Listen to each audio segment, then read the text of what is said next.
Welcome to the wild world of Kiba.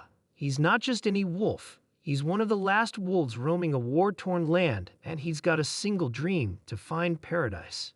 But it ain't a walk in the park. Chiza, the legendary flower girl, holds the key to this mystical place, but trust, she's got a target on her back, and plenty of baddies want her for themselves. With a fire in his heart, Kiba knows he can't back down. He's got that noble spirit driving him forward, ready to face whatever challenges come his way. And while he's got some wolf buddies backing him up, it'll take way more than just pack power to make this dream a reality. Make sure to subscribe and like for more. In Freeze City, where Lord Orcam runs the show, Soom and his crew of sneaky thieves stumble upon a white wolf chilling under a tree. They try to grab it, but that wolf ain't having it. Wakes up and straight up takes out two of the thieves before Soom lures it away. Once they're clear of the others, Soom drops his human disguise for a sec, revealing he's a gray wolf too. The two wolves get into it, trading growls and bites until they both back off. The scent of their blood stirs something in Chiza, the mysterious girl trapped in a lab. Make sure to subscribe and like for more. Later on, the white wolf gets shot by Quent Yaden and ends up caged at the police station. During interrogation, Quent insists he shot a wolf, even though they're supposed to be extinct for like 200 years. Detective Hub Lebowski brings in Cher to check it out, and she's like, "Get this thing to my lab stat." After they bounce, a brown wolf named Hyde shows up, teasing the white wolf about getting caught. But the white wolf, all chill, says he just needed a long nap.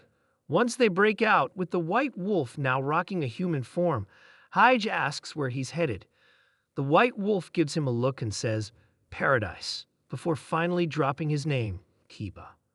A young red wolf crosses paths with a girl named Lyra, who sweetly hands him some sausages. Wanting to thank her properly, he catches up, shifts into his human form, and introduces himself as Tobo.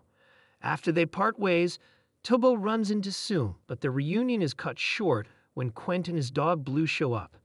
Soom helps Tobo escape, but quickly tells him to scram when Tobo tries to stick around. Later, Tobo spots Lyra's falcon and tries to catch it as a gift for her, but things go south when he accidentally kills it. Devastated by what he's done, he lets out a heart-wrenching howl, exposing his true wolf form. As he's caught up in his guilt, Soom shows up and drags him away, all while Lyra looks on in stunned disbelief. Meanwhile, Kiba and Hyde purposely get themselves arrested to break back into the building where Kiba was taken earlier, knowing that's where Chiza is being held. Cher and Hub are puzzled, wondering if these dogs they're dealing with might actually be wolves. That night, with a bad feeling in the air, Kiba and Hyde bust out of their cell and race toward the lab, where the power suddenly cuts out. Cher rushes to check on Chiza, only to be confronted by Darcia, who reveals a wolf's eye under his mask that knocks her out cold. Kiba and Hyde reach the lab just in time to see Lord Darcia making off with Chiza. Lord Darcia sees right through Kiba and Hyde's human get-ups, calling them out as wolves before swaggering onto his airship with Chiza like he owns the place. Meanwhile, Quent's showing Hub some gnarly claw marks from his run-in with Soom and Tobo, saying that wolves are out here pulling off human disguises like it's some next-level magic trick. He even brings up the Book of the Moon, claiming that humans basically came from wolves. Hub's all intrigued, so he heads over to the hospital to grill Cher about it, but she just laughs it off like it's some bedtime story nonsense. Frustrated, Hub starts digging through police files, but it's like the book doesn't even exist. A fellow cop chimes in, saying they had Soom cornered, but Quent's dog went berserk, and the two ended up taking a nosedive. All the cops saw was a massive gray dog booking it. No trace of the boy in sight. Tobo, pissed and alone after a fight with Soom, stumbles upon Hyde and Kiba. They end up slinking around the sewers, where Kiba picks up on Soom's blood trail like a bloodhound and leads them back to Soom's hideout. Tobo, still not giving up, practically begs Soom to join their quest for paradise. But before they can hash things out, the cops show up, guns blazing, searching for Soom. The crew plays it cool, slipping away and leaping off the city wall, disappearing into the wild. When Hub and Quent finally roll up, All they find is a trail of paw prints, like ghosts in the night. The wolves find themselves huddled in a cave, trying to escape a brutal blizzard. It's been 3 days since they've had a decent meal, and the hunger is starting to gnaw at them. Just when it feels like hope's running out, Hyde picks up the scent of a dead deer-like creature. But before they can even think about feasting, Soom gets fed up with all the talk about paradise and storms off, with Tobo trailing behind, trying to convince him to come back. They crash into the ruins of a ghost town that's been collecting dust for ages.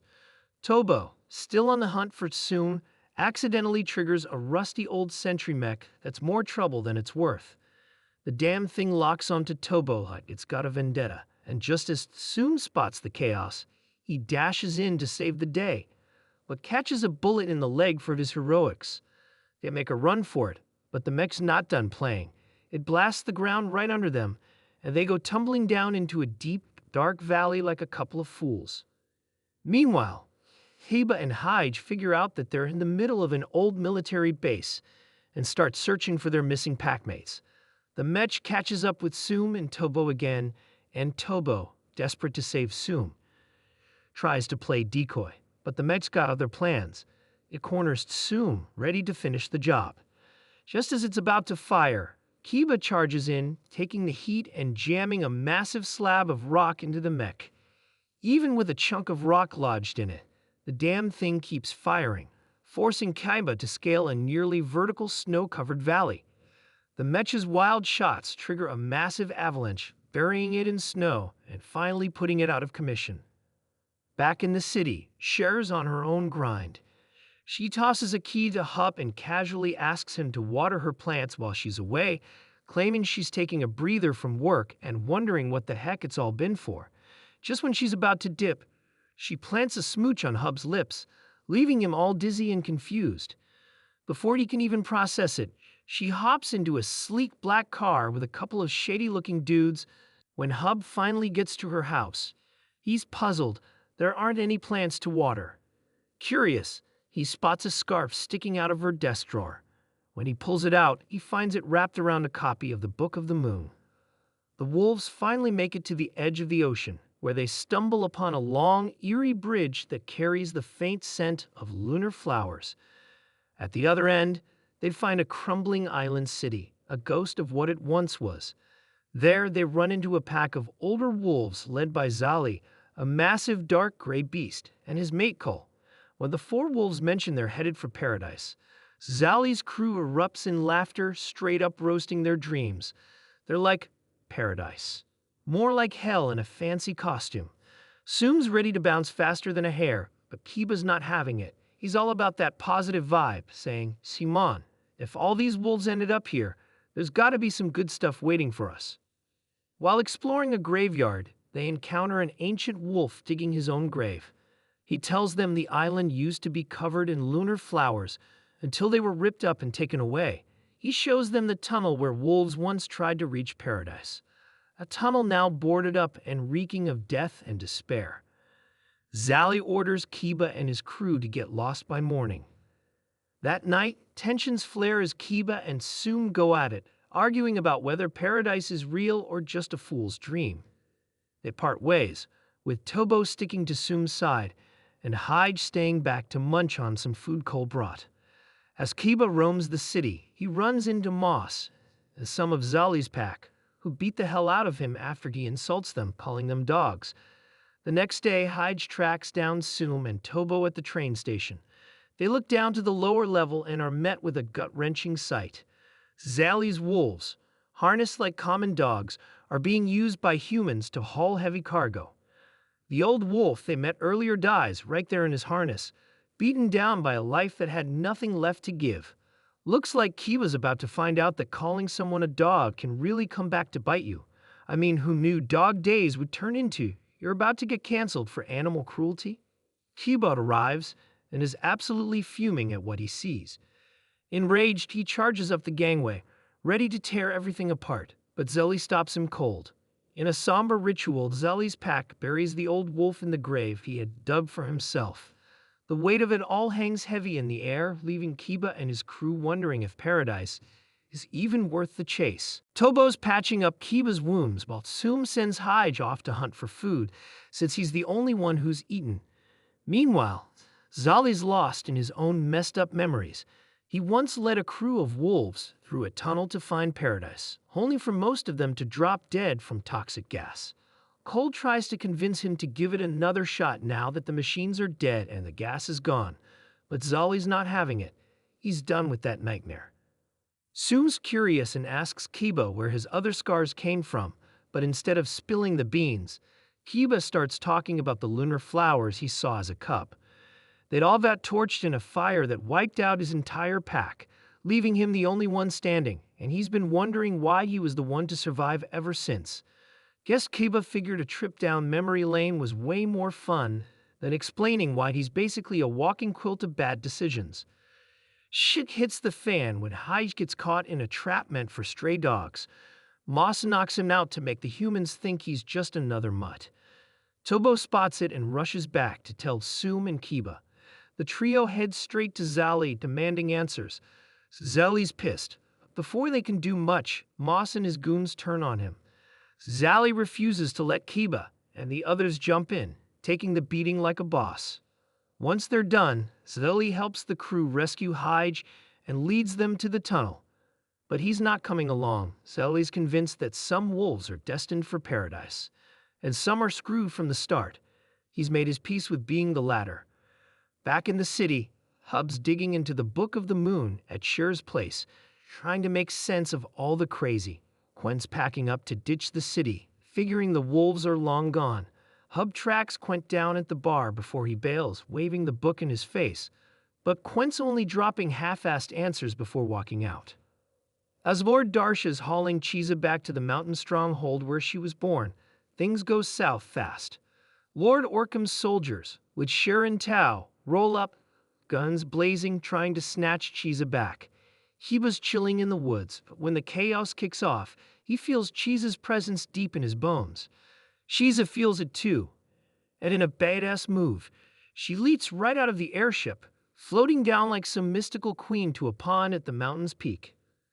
The wolves hustle up the mountain, racing the soldiers who've touched down to grab her.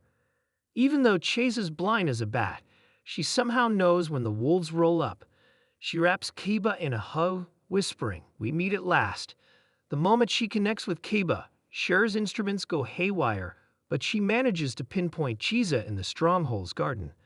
Soldiers swarm the garden like ants, but Chiza's got moves. She leads Kiba away, with Tobo right on their tail. Soom and Hyge try to scrap with the soldiers, but when they realize they're outnumbered, they'd bolt to join the others.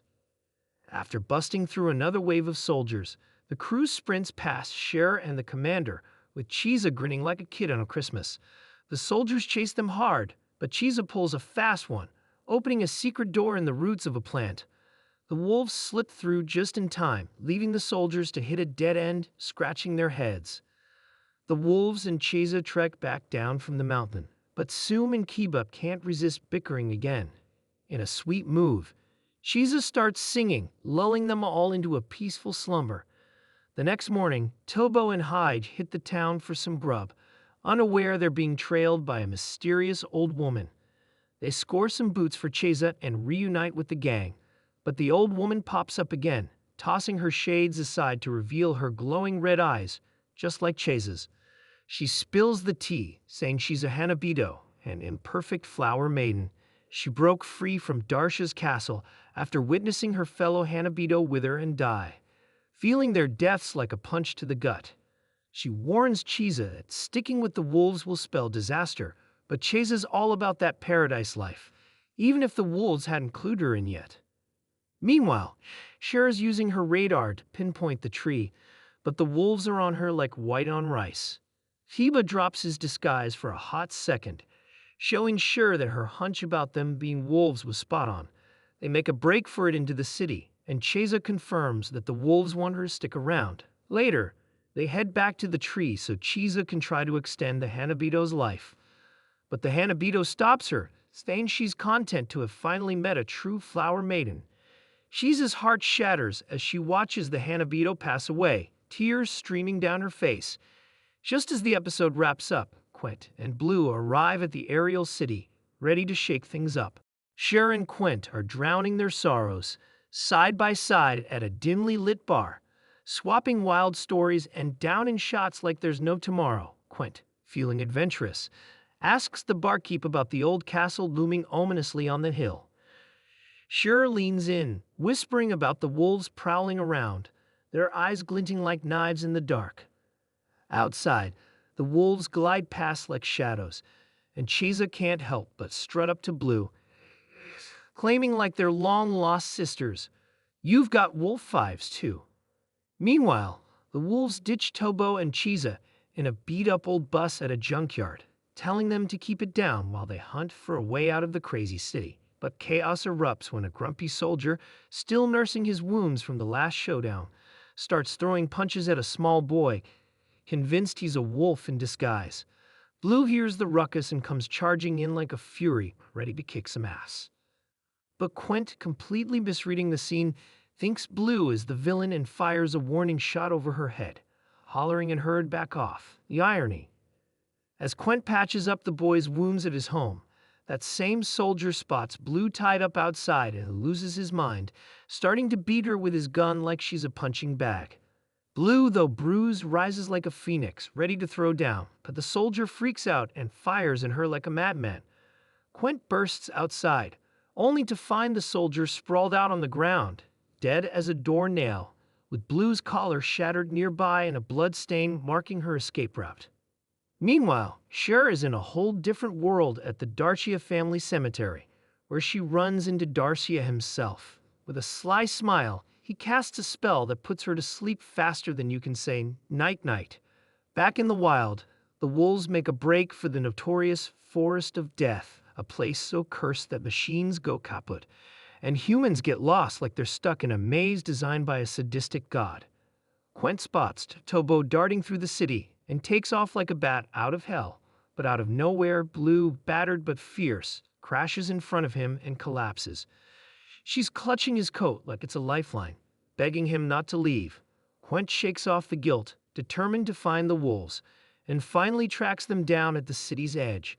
But just as Kiba heroically leaps to protect Chiza, he gets hit by a bullet, blood spraying like a twisted Jackson Pollock painting. The madness escalates as Quint, running on pure adrenaline, finds himself out of bullets. The wolves, caught in the eye of the storm, make a desperate escape, while Quint is left standing there, heart pounding, only to return to where he left Blue. And she's gone, like smoke in the wind. All that's left is a heavy silence and the weight of unanswered questions hanging in the air, like the calm before an even wilder storm. The wolves crash into the Forest of Death, where dead trees tower and creepy bugs skitter everywhere. Chiza drops from being starved for sun and water. Ige hears an owl and chases it with Soom, but it just mocks them before flying off. They scramble back to find Chiza starting to wither. Kiba scoots her up, and they hustle through the forest. The owl comes back, throwing riddles at them, leading them to a cave that supposedly holds the answers. Inside, they find its skeleton before getting swarmed by massive pill bugs. The wolves try to fight back, but are totally outnumbered until Chiza runs straight for a group of Venus flytraps. The bugs stop chasing them to avoid the plants, giving the wolves a chance to bolt out of the cave and into the moonlight by the pond. Back in the city, Quint is getting wrecked and grilled by soldiers about the wolves. The commander's all up in his face, demanding to know about the bites on his men, and Quint just says, "Wolves did it." Meanwhile, in Darcia's keep, Cher wakes up to find Darcia chilling there. He spills the tea that Orcam jacked Chiza without knowing what she really is, and drops the bomb that Chiza's got only a few full moons left to live. Thanks for joining us on today's journey. If you enjoyed the video, smash that like button, subscribe for more, and hit the bell to stay updated.